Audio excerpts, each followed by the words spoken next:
Good morning student, मैं MCom fourth semester student. कैसे हैं आप सब लोग? मैं आशा करती हूँ आप सभी लोग अच्छे होंगे। और इसके साथ ही हम लोग अपनी सिक्योरिटी एनालिसिस पोर्टफोलियो मैनेजमेंट की क्लास को शुरू करते हैं। और थोड़ा सा ब्रीफ क्या कहते हैं इंट्रोडक्शन देती हूँ मैं अपना। क्या कहते हैं CS Nupur Arora and assistant professor in SGCC। चलिए इसके साथ ही हम लोग शुरू करते हैं। आप लोग को ऑलरेडी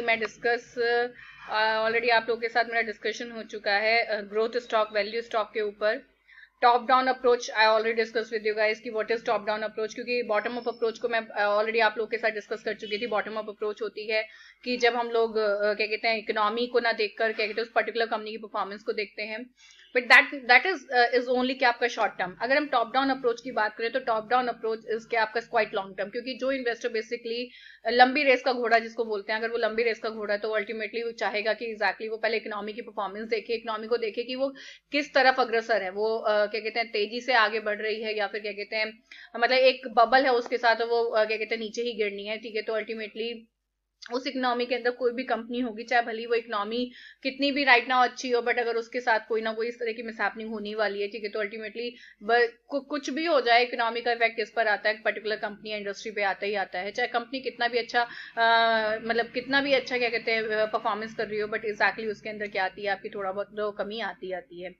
तो इसीलिए इन्होंने यहाँ पर क्या क्या एक्सप्लेन किया कि what is top down approach. तो in this approach investor begin with the economy market considering interest rate and inflation to find out the favourable time to invest in common stock, then consider future industry sector prospect to determine which industry sector to invest in, and finally promising क्या कहते हैं individual company of क्या कहते हैं interest in the क्या आपका prospective sectors, ठीक है, are analyse for the investment decision. ठीक है, अब बेसिकली अब हम बात करते हैं किसकी fundamental analysis at company level. देखिए टॉप डाउन अप्रोच तो ठीक है, मैंने आप लोगों को बता ही दिया। Now we should on move to the क्या आपका कि एक तरह का आपका न्यूमेरिकल पोर्शन ऑफ द क्या आपका पोर्टफोलियो मैनेजमेंट एंड क्या आपका सिक्योरिटी एनालिसिस। आई थिंक आप लोगों ने क्या कहते हैं right now you are in fourth MCom fourth semester, you already did the क्या आपका बीकॉम पोस्ट ग्रेजुएशन क्या कहते हैं अंडर ग्रेजुएशन मतलब बीकॉम एमकॉम का 3 सेमेस्टर आप लोग बिता चुके हैं। और FM ऑलरेडी आप पढ़ रहे हैं। आई थिंक FM पढ़ाने वाली क्या कहते हैं टीचर फर्स्ट सेकंड सेमेस्टर में श्रुति मैम है, ठीक है, वो पढ़ा ही रही है, ठीक है, और आप लोगों ने भी पढ़ा होगा किसी ना किसी से। तो अल्टीमेटली मैं एक ही अच्छा FM तो आपने सौरभ सर से पढ़ा था, यस डेफिनेटली। तो अल्टीमेटली मैं एक ही चीज आप लोगों को बताऊंगी कि जो फंडामेंटल एनालिसिस है अगर हम कंपनी लेवल की बात करें, ठीक है, तो वो हम लोग कई सारी अप्रोचेस को ध्यान में रखते हैं। एक डिस्काउंटेड कैश फ्लो सिस्टम होता है, अगर आप लोगों ने कभी FM में पढ़ा हो। What is discounted cash inflow system?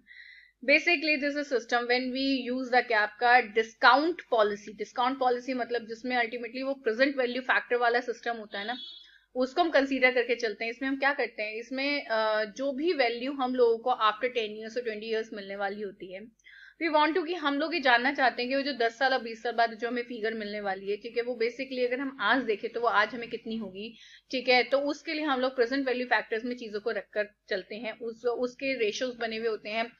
आप अपने रेट ऑफ रिटर्न डिसाइड करते हैं, अपना रेट ऑफ रिटर्न आपका 10% है 15% है, तो उसके बेस पर आप ये देखते हैं कि 10% और 15% अगर मुझे रिटर्न मिले तो एग्जैक्टली 10 साल के बाद मेरी ये जो वैल्यू है वो कितनी होगी, ठीक है। तो उसका अगर फिगर आपको क्या कहते हैं अगर आप कंप्यूट कर लेते हैं, ठीक है, तो डेफिनेटली आप लोग देख सकते हैं कि मान के चलिए कि कोई 10,000 रुपए की इन्वेस्टमेंट अगर आज मैं करती हूँ और रेट ऑफ रिटर्न मेरी 15% है, ठीक है, और क्या कहते हैं आपका 10 साल बाद मुझे वो 40,000 रुपए होकर मिलने हैं, तो मैं बेसिकली ये देखूंगी कि क्या कहते हैं ये 40,000 रुपए आज की वैल्यू में मेरे कितने हैं, कि क्या जो मेरा किया हुआ इन्वेस्टमेंट है ये मेरा सही है, क्या मेरा डिसीजन सही है, ठीक है। क्योंकि देखो सीधी सी बात है, जब भी हम लोग इन्वेस्टमेंट करते हैं तो इन्वेस्टमेंट करने से पहले हम लोगों का सबसे पहला एजेंडा यही होता है कि जो हमने डिसीजन लिया हुआ है क्या वो हमारा डिसीजन ठीक है, क्या वो जो रेट ऑफ रिटर्न हम चाह रहे हैं क्या वो इतने सालों में हमें उतनी रेट ऑफ रिटर्न मिल रही है। वो केवल हमें तभी पता चलता है जब एग्जैक्टली जितना भी रेट ऑफ रिटर्न होता है उसके डिस्काउंटेड कैश फ्लो पर जब हम क्या कहते हैं कंसीडर कर चलते हैं और उसकी जब प्रेजेंट वैल्यू निकालते हैं।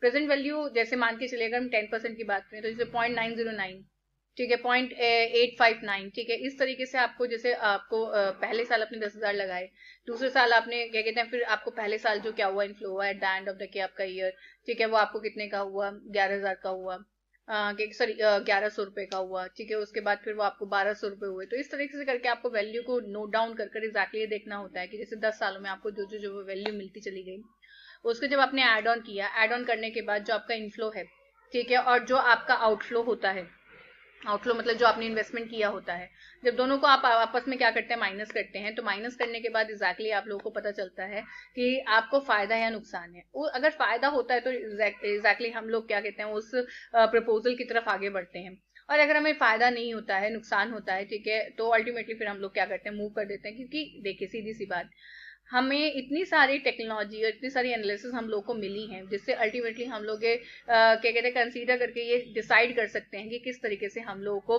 इन्वेस्टमेंट करना है। क्योंकि देखिए मैं आपको बता दूं, इंट्रिंसिक वैल्यूएशन किसी भी कंपनी के अंदर किसी भी चीज की एनालिसिस के लिए बहुत जरूरी होता है।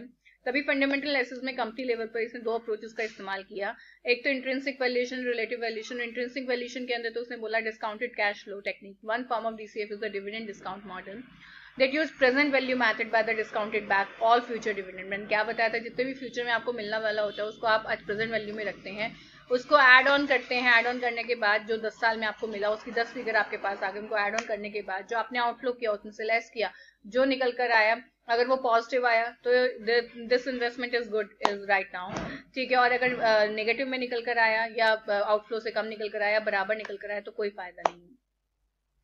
रिलेटिव वैल्यूएशन मेथड या यूज पी मेथड, बिल्कुल सही बात है। पी मेथड इज क्या आपका, ठीक है, आपका बेटा पी मेथड होता है आपका जैसे ये पीबी रेशो है, पीएस रेशो है।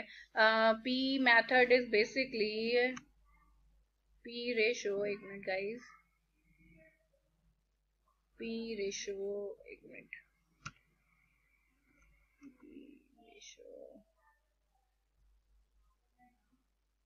हाँ, price to earning ratio, yes definitely price to earning ratio होता है पी रेशो। कि बेसिकली किसी भी क्या कहते हैं, जो भी हमने किसी भी चीज का प्राइस क्या किया, चार्ज किया, उसके बाद उसके ऊपर हमने कितनी अर्निंग क्या की, क्या कहते हैं, रिसीव की, तो दैट इज क्या आपका गुड, मतलब उस प्राइस के लिए अर्निंग ठीक है या नहीं है, ये बेसिकली इसके अंदर क्या कर रखा है, इसने बता रखा है। And what is PB ratio, एक minute hold on guys, PB ratio is what, PB ratio is price to book ratio, बिल्कुल सही बात है। is a financial ratio used to compare a company's current market value to its book value, बिल्कुल सही बात है। तो मैंने आप लोगों को बताया था, क्योंकि market value is completely a bubble. देखिए मैं आपको बता दूं, कभी भी मार्केट वैल्यू से आप अपने आप को अप्रोच नहीं कर सकते कि आपकी कितनी वर्थ है, क्योंकि ये जो मार्केट वैल्यू होती है बेसिकली इसमें स्पेकुलेटर्स भी इन्वॉल्व होते हैं, इसमें इन्वेस्टर्स भी इन्वॉल्व होते हैं। यू नेवर नो कि एग्जैक्टली स्पेकुलेटर्स ने कब उसको किसके हाथ की कठपुतली बना लिया, अपने हाथ की कठपुतली बना दिया। तो वो बेसिकली उस चीज में आप लोग को इस बात का ध्यान रखना पड़ता है कि जो मार्केट वैल्यू है उसको ना कंसीडर करके आप बेसिकली बुक वैल्यू कंसीडर करें, क्योंकि बुक वैल्यू एग्जैक्टली वो वैल्यू होती है जिससे पता चलता है कि हमारी एसेट, कि हम कितने पानी के अंदर हैं, हमारे पास कितनी एसेट्स हैं। अगर हम बात करें बुक वैल्यू की, तो बुक वैल्यू बेसिकली जैसे जब हमने कोई एसेट खरीदी, ठीक है, उसमें अगर वो एप्रिशिएबल एसेट है, तो बेसिकली राइट नाउ द क्या आपका व्हाट इज द क्या आपका थिंग, ठीक है, कि वो अब कितनी एप्रिशिएट हो चुकी है। और अगर वो डेप्रिशिएबल एसेट है, तो मैंने अगर 1 लाख की खरीदी और उस पर 10% का डेप्रिसिएशन है, तो 5 साल के बाद अगर हम एसएलएम मेथड की तरफ से लगाते हैं, तो 5 साल बाद वो उसकी वैल्यू 50,000 रह जाएगी। और डब्ल्यूडीवी, तो डब्ल्यूडीवी में तो फिर क्या होता है आपका, जैसे जैसे वैल्यू घटती चली जाती है, पहले 1 लाख से फिर 10,000 से फिर आपका कितना 90,000 पे फिर 9,000, इस तरह से घट घट के आपका 55,000 रह जाएगी वैल्यू आपकी किसके अंदर, 5 साल के अंदर। तो पीबी रेशियो इज क्वाइट क्या आपका डिफरेंट मैथड, ठीक है, कंपेयर टू क्या आपका पी मैथड। और इसमें एक पीएस रेशियो होता है, प्रॉफिट ऑन अर्निंग रेशियो होगा आई थिंक ये PS ratio. PS ratio is what is ना, देखिए पीएस रेशियो इक्वल्स टू क्या आपका market capitalisation upon total sale. अच्छा, ये बेसिकली सेल के ऊपर डिपेंड करता है कि बेसिकली सेल होने के बाद भी हमारी मार्केट में कैसी स्थिति है, और revenue over the past 12 month. Market capitalisation equals to number of outstanding share, ठीक है, एंड क्या आपका नंबर ऑफ आउटस्टैंडिंग शेयर, ठीक है, एंड द क्या आपका market price, and total sale is the top line of the, वो तो आपको पता ही है कि मार्केट कैपिटलाइजेशन कैसे निकालते हैं भाई, जब हम हमारे जितने भी आउटस्टैंडिंग शेयर मार्केट के अंदर होते हैं उसकी मार्केट प्राइस से मल्टीप्लाई कर देते हैं। एंड टोटल सेल तो यू नो डेफिनेटली जितना भी हम लोगों ने बाजार में क्या किया, अपना बेचा, अपना प्रोडक्ट बेचा, उसे क्या बोलते हैं, टोटल सेल बोलते हैं। तो price to sale ratio, price to क्या आपका book ratio, and price to earning ratio, ठीक है, is very important for analysing the क्या आपका सिचुएशन कि कंपनी कितने पानी के अंदर है, क्या कंपनी इन्वेस्टमेंट के लायक है, क्या उसकी सिक्योरिटी को खरीदना बनता है नहीं बनता है। That is very important for before the क्या आपका डूइंग द इन्वेस्टमेंट। इसके साथ ही मेरे बच्चों हम लोग क्लास को ओवर करते हैं। Definitely we will meet in the क्या आपका नेक्स्ट क्लास।